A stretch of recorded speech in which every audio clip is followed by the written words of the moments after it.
네, 세월호 참사 유족들이 보상을 거부하고 국가의 책임을 묻기 위해 낸 소송에서 2년 10개월 만에 승소했습니다. 네, 법원은 세월호 참사에 대한 국가의 책임을 인정하고 유가족들에게 손해배상금을 지급하라고 판결했습니다.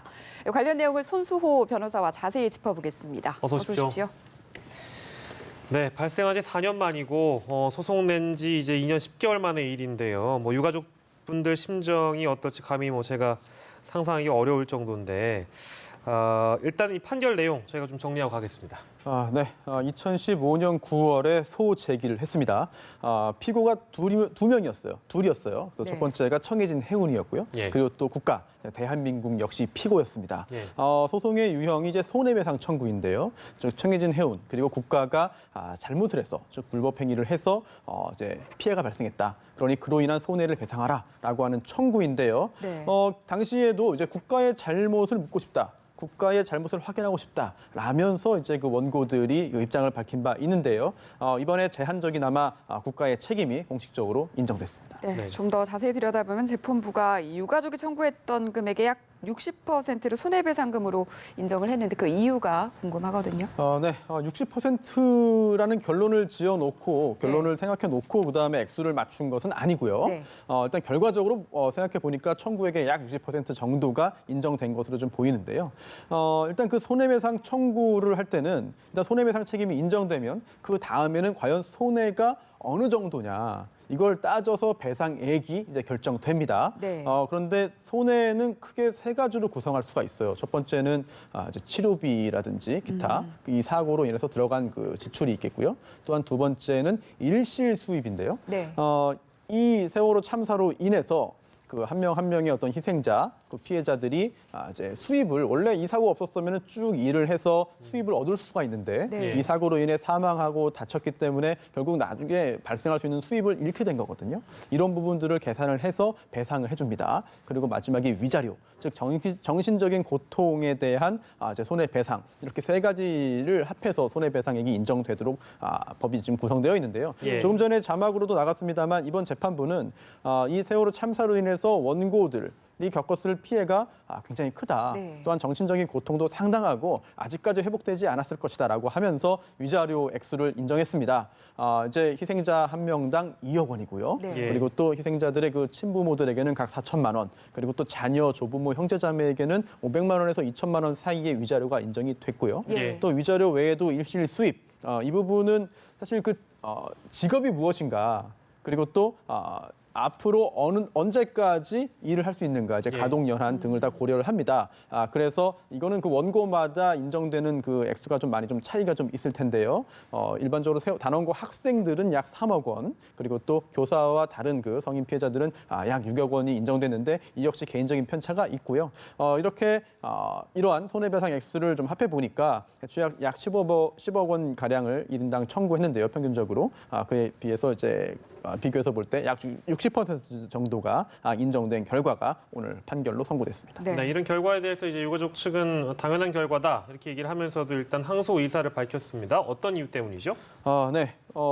애초에 이 세월호 참사로 인해서 여러 사람들이 형사 재판을 받았어요. 네. 그래서 유죄 판결이 선고돼서 처벌을 받은 경우도 있고 또 무죄 판결이 선고된 경우도 있습니다. 그런데 형사 책임과 또 민사는 또 별개거든요. 예. 그래서 이 국가의 책임을 인정받고 또 국가가 어디까지 얼마나 구체적으로 무엇을 잘못했는지를 법적으로 밝히기 위해서 민사소송을 제기했다라고 예. 원고 측은 밝혔는데요. 네.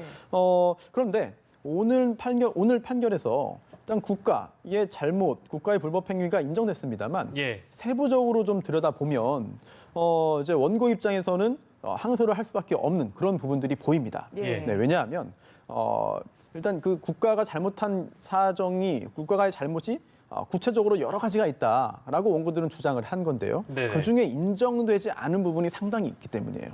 일단 가장 먼저 현장에 도착한 그 123 경비정의 그 정장 등이 예. 제대로 이제 그 구호 의무를 취하지 않은 점, 예. 이게 국가의 잘못으로 인정됐습니다. 그런데 그 외에 구조본부의 그 상황 지휘가 적절하지 못했다는 점, 네. 또는 국가재난 컨트롤 타워가 제대로 작동하지 않았다는 점, 이런 것은 인정이 되지 않았어요.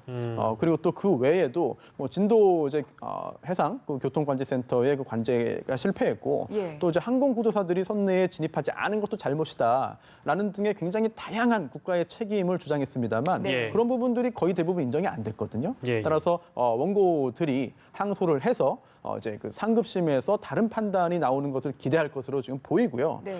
하지만 또 이번 재판의 어떤 그 원인을 보면은요, 그 배경을 보면은 이미 확정된 그 형사 재판 결과를 상당 부분 참고한 것으로 보입니다. 예. 따라서 형사 재판에서 무죄가 선고돼서 확정이 됐는데 그런 부분을 민사 재판에서 잘못이라고 보아서 이제 그 불법 행위로 인정하는 것에 있어서는 상당히 또 부담을 느꼈을 것 같거든요. 예. 네. 따라서 항소를 한다 하더라도 과연 다른 결과가 나올 수 있을 것인지 이 부분은 좀 의문이고요. 예. 하지만 또 원고 입장에서는 또 희망을 걸 부분도 있습니다. 왜냐하면 현재 그 세월호 선체조사위원회가 지금 활동을 하고 있고요. 예. 그리고 또 2기 세월호 특별조사위원회도 추가 조사가 또 이제 할 거거든요. 예. 그렇다면 그 과정에서 지금까지 밝혀지지 않은 새로운 사실이 드러나고 또 그 과정에서 누군가의 새로운 잘못이 나타난다면 예. 이거는 또 항소심에서 새로이 증거 제출을 해서 인정받을 예. 가능성도 있거든요. 예, 예. 앞으로 재판이 오늘 재판으로 끝나는 것이 아니고요. 앞으로도 국가의 정부의 대한민국의 세월호 관련된 그런 잘못을 드러내기 위한 그런 법적인 조치는 계속될 것으로 예상됩니다. 네, 앞으로 항소 이후 재판부의 판단 주목해 보도록 하고요. 다음 주제 넘어가 보겠습니다. 네. 남성 혐오 온라인 커뮤니티죠. 워마드에 이번에는 남탕 탈의실에 몰카를 설치했다 이런 글과 사진이 올라왔다고 하는데 어떤 내용입니까? 네, 이게 해당 사이트로 인한 논란이 계속되는 것 같습니다. 네. 이번 남탕에 몰래 카메라를 설치했다라고 하면서요. 사실 그런 글만 올라온 게 아니라 실제로 정말 남탕에서 몰래 찍은 사진인지 아직 확인은 되지 않았습니다만 예. 옷을 모두 벗고 있는 남성의 사진 3장이 함께 이제 사이트에 올라온 거죠. 예. 예. 그렇기 때문에 정말 이게 남자 목욕탕에 이렇게 몰래카메라 설치한 게 아닌가라고 하는 그런 의심을 하게 되는 상황이고요. 게다가 다음에는 이제 그 서울 신림동 쪽에 설치하겠다라고 하는 그런 그 예고 또는 경고를 하면서요. 예. 공포감을 주기 위한 것이기 때문에 지금 이 촬영된 사진이 어디인지 어디에 설치했는지를 알려줄 수는 없다라고 했는데요. 이제 경찰이 수사에 착수했습니다. 예. 이게 당연히 현행법 위반이고 또 범죄거든요. 따라서 그 사진이라 이게 단순히 겁을 주고 주의를 환기하고 관심을 끌기 위한 그런 그 거짓 그런 그 선동 아니면 그런 허풍인지 네. 아니면 실제로 이러한 그 범행을 저질렀고 앞으로도 범행을 저지를 준비를 해놓은 것인지 예. 여부는 수사를 진행해야 알기 때문에요. 이 부분은 경찰이 또 밝혀야 되겠죠. 네, 계속해서 논란이 되고 있는 상황인 것 같습니다. 이 건 외에도 4일 전에 남성 누드 모델의 나체 사진이 또 올라왔고요. 저희가 앞서서 이제 단신으로 좀 다뤄드렸습니다만 이건 홍대 몰카 있으면서 기소되고 사건이 어떻게 진행되는지를 분명히 지켜봤을 텐데 왜 이럴까요? 글쎄요. 이게 이런 일 역시 실제로 했다면 역시 현행법 위반이고 형사처벌 대상인 범죄인데요. 이런 처벌 가능성을 감수하고 어떤 여성의 그동안 겪었던 그 여러 가지 어려움을 예. 부각시키기 위해서 행동을 하는 것이 아닌가 이렇게 짐작이 됩니다만 하지만 동기 여하와 관계없이 어떤 행동에 있어서는 법적인 책임이 따를 수밖에 없거든요. 예. 게다가 홍대 몰카 사건에서도 결국은 그 여성이 해당 예. 여성이 또 처벌을 받게 되는 그런 상황이 지금 계속 이어지고 있는데 예. 당시에도 이제 여성단체에서 일부 여성단체가 이런 말을 했습니다. 그 홍대 몰카 사건의 피해자가 남성이기 때문에 예. 경찰이 일반적인 사건에 비해서 수사를 빨리 했다. 그리고 대부분의 몰카 피해자가 여성인데 그런 일반적인 사건에 있어서는 수사가 빨리 진행되지 않고 소극적이다라고 했습니다만 사실 여러 가지 통계 수치 등을 보더라도 그러한 주장을 이제 쉽게 납득하기는 어렵거든요. 예. 예. 그런데도 계속해서 이러한 주장을 하면서 현행법을 위반한다고 한다면 좀 좋게 생각하고 넓게 이해한다 하더라도 예. 이거는 사실 현행법 위반이기 때문에 사실 그 선처의 여지를 찾는 것은 좀 어렵지 않을까 이런 생각이 듭니다. 네, 네. 그런데 이뿐만이 아니고요. 아동을 살해하겠다는 글까지 올라왔다고 하는데 이렇게 범죄를 예고한 게 처음이 아니죠? 그렇습니다. 방화 예고도 있었어요. 예. 왜냐하면 그 천주교의 그 성체를 훼손한 그 사진과 글이 또 큰 논란을 낳았는데요. 예. 그 후에도 이제 천주교계와의 어떤 갈등이 이제 불거지면서 성당에 방화하겠다라고 하는 글이 올라왔습니다. 물론 그 예고에 인정했던 그런 해당 일에 뭐 순찰이 강화돼 있기 때문인지 불상사가 생기진 않았는데요. 이렇게 범죄를 예고하는 글이 계속 올라온다면 사실 그 해당 그 인터넷 사이트의 어떤 에 대한 국민들의 감정이 좋지 않아지지 않을까. 예. 결국은 그 해당 그 사이트를 이용하는 그런 이용자들이 주장하는 그런 사항들에 대한 국민들의 어떤 그 지지가 더 커지는 것이 아니라 오히려 더 축소되는 것이 아니냐라고 네. 하는 짐작을 할 수 있겠는데요. 예. 지금 문제가 계속 커지고 있고 그리고 또 이제 대중교통을 이용하는 상황에서도 앞자리에 앉은 남성 승객의 목에 흉기를 들이대고 네. 그 사진을 찍어서 올리거나 예. 그리고 또 부산 동래역인데 여기 지나다니는 그 남자 아동이 있으면 내가 살아야겠다라고 예. 하는 그런 글을 올리는 등 이게 실제로 범죄를 진지하게 모의하고 계획해서 올린 글인지 네. 아니면 단순히 관심을 끌기 위한 글인지를 뭐 제3자가 뭐 확실하게 말씀드리기는 어렵죠. 예. 하지만 수사를 해서 누가 이런 글을 올렸고 이런 행동을 준비했는지를 파악한다면 예. 이 사이트에 대한 종합적인 평가에도 반영되어야 하지 않을까 생각됩니다. 네. 아무튼 이 워마드라는 사이트가 사회적인 논란을 양산하는 것은 분명해 보입니다. 뭐 물론 이것을 여론의 관심을 받기 위한 요즘 뭐 표현으로 따르자면 관심을 원하는 사람들, 왜 관종이란 표현하잖아요. 근데 비이성적인 관종 행태인 건지 아니면 도를 넘은 어떤 광기인 건지 굉장한 논란을 양산하고 있는 상황인데 어떤 이런 도를 넘는 행동들을 막을 수 있는 방법, 결국엔 사이트 폐쇄하는 방법밖에 없다 해가지고 청와대에 청원을 넣는지는 모르겠습니다만 어떤 대책이 있어야 될까요? 우선 강력한 형사 처벌도 방법 중에 하나가 되겠죠. 예. 네. 그런데 그것만으로 과연 이러한 문제가 해결되겠느냐, 원인이 해결되겠느냐라는 점에 대해서는 좀 회의적입니다. 네. 그렇기 때문에 일단 또 이 해당 사이트에 대한 그 접속을 제한하는 그런 조치를 취한다 하더라도 예. 유사한 사이트를 다시 만들어서 다시 또 이런 활동을 똑같이 할 경우에는 사실 그 실효성이 떨어질 수밖에 없어요. 예. 그렇다고 한다면 이제 그 남성들이 여성들에 대해서 그동안 했던 행위들이 잘못이고 예. 그로 인해 여성들이 불이익을 입었다. 그렇기 때문에 우리들도 역시 똑같이 대응하겠다라고 하는 이런 그 생각에 대해서 과연 이런 생각이 옳은지 그른지 여부에 대한 뭐 여러 가지 그런 논의가 필요하고 연구가 필요하고 토론이 필요하겠고요. 예. 참 어려운 문제인데요.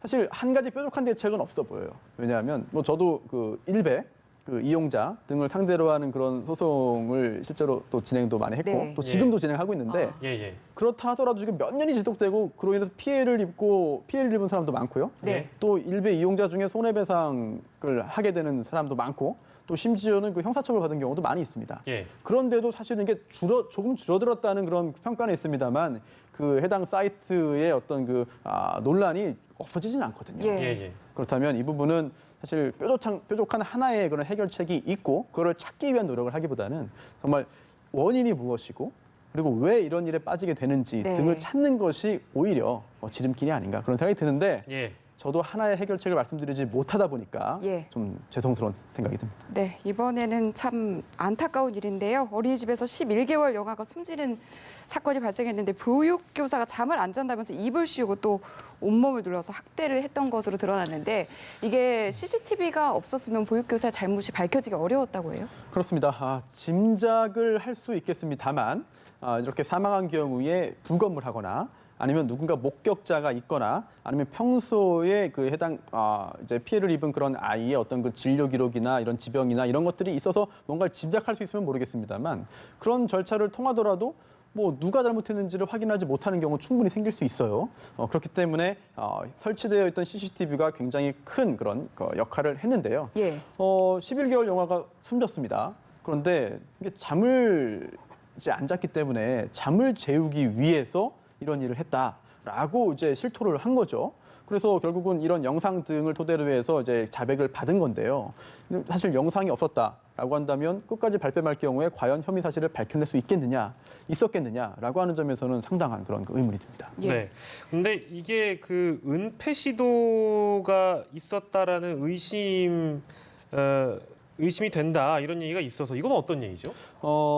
지금 이게 자백한 그 진술에 따르면은요, 예. 18일 그 정오쯤에 이 피해 아동을 엎드리게 한 다음에 예. 잠을 자지 않는다는 이유로 이불을 씌우고 그리고 보육교사가 온몸으로 올라타서 이렇게 누르는 상당히 끔찍한 일인데요. 네. 예.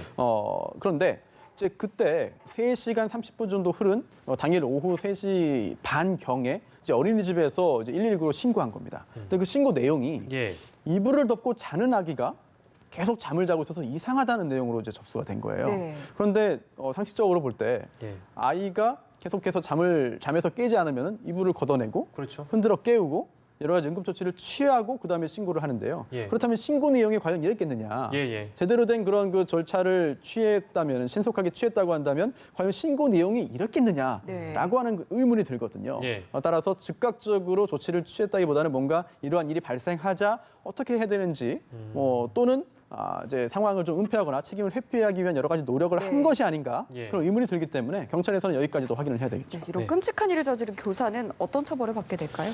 일단 경찰은 아동학대 치사 혐의를 보고 있는 것 같아요. 그런데 이거는 검찰 수사를 통해서 살인죄가 인정될 가능성도 있습니다. 아. 네, 검찰은 살인죄로 볼 가능성도 있어 보여요. 근데 왜냐하면 일단은 아동학대 치사라는 것은 사망의 결과가 발생했는데 살인의 고의가 있던 건 아니다. 다만 아동을 학대하는 행위를 했고 그로 인해서 이제 예기치 못하게 사망했다라고 하는 건데요. 네. 이제 그 당시에 그 영상 등을 보면은 정말 11개월 된 아이인데 이불로 덮고 성인이 위에서 눌렀다라고 예. 한다면 적어도 아이가 사망할 수도 있겠다. 근데 사망해도 어쩔 수 없다라고 예. 하는 그런 살인의 미필적 고의가 인정될 수 있지 않겠느냐 예. 이런 짐작을 할 수 있겠는데요. 만약 이러한 살인의 미필적 고의가 인정된다면 아동학대 치사가 아니라 이건 살인죄로 볼 수 있습니다. 네. 따라서 이제 그 수사가 초기 단계이기 때문에 네. 경찰 수사 또 검찰 수사를 거쳐서 어떤 죄로 기소될지 이 부분도 지켜봐야 될 것 같습니다. 네. 어린이집 관련 사건이 워낙에 많이 불거졌고 CCTV 설치를 의무화한 이후에도 계속해서 아동학대 사건이 어린이집 내에서 벌어지고 있기 때문에 더욱 엄하게 처벌하는 방법을 포함해서 다른 대책이 또 필요한 거 아니냐는 목소리는 당연히 뒤따르고 있는데요. 어떤 해결책이 좀 필요할까요? 이 역시 하나의 해결책이 있는 건 아니겠죠. 하지만 예. 일단 처벌을 엄하게 하는 것도 반드시 필요할 것 같습니다. 예. 그리고 여기에 더해서 이런 그 어린이집과 유치원에서 일하는 그 인력들에 대한 급여를 좀 현실화하고요. 네. 그리고 또 처우를 좀 개선해서 그 인력의 질을 개선하는 것도 필요하지 않겠느냐라고 하는 그런 개선책이 또 계속해서 나오고 있어요. 예. 그런데 그렇다더라도 대부분은 아이들을 위해서 헌신하는 그런 교사들입니다. 하지만 일부 질적으로 이러한 일을 해서는 안 되고 할 수도 없는데도 불구하고 이제 인력난이 있다 보니까 계속해서 이 업계에서 일하는 경우도 없지 않아 있고 예. 그런 경우에 또 이런 끔찍한 사고로 연결되고 있거든요. 네. 그렇기 때문에 처우를 개선하고 환경을 개선하면서 이러한 그 부적절한 그런 그 자질이 없는 보육교사가 퇴출되고 인력이 이제 교체되도록 그런 그 노력을 해야 되는데 그렇게 한다고 해도 바로 인력이 다 교체되는 건 아니거든요. 네. 상당한 시간이 걸리는 일이기 때문에요. 예. 인내심을 가지고 계속해서 이런 작업을 해 나가면서 그와 함께 그 과정에서 그 과도기에서 이러한 일이 생기지 않도록 서로가 좀 어찌 보면은 좀 안 좋은 일이 생기지 않도록 계속해서 감시를 하는 것이 어쩔 수 없이 필요한 사항이 아닌가 생각됩니다. 네. 네, 여러 가지 사건 사고들 오늘 손수호 변호사와 함께 살펴봤습니다. 고맙습니다. 잘 들었습니다.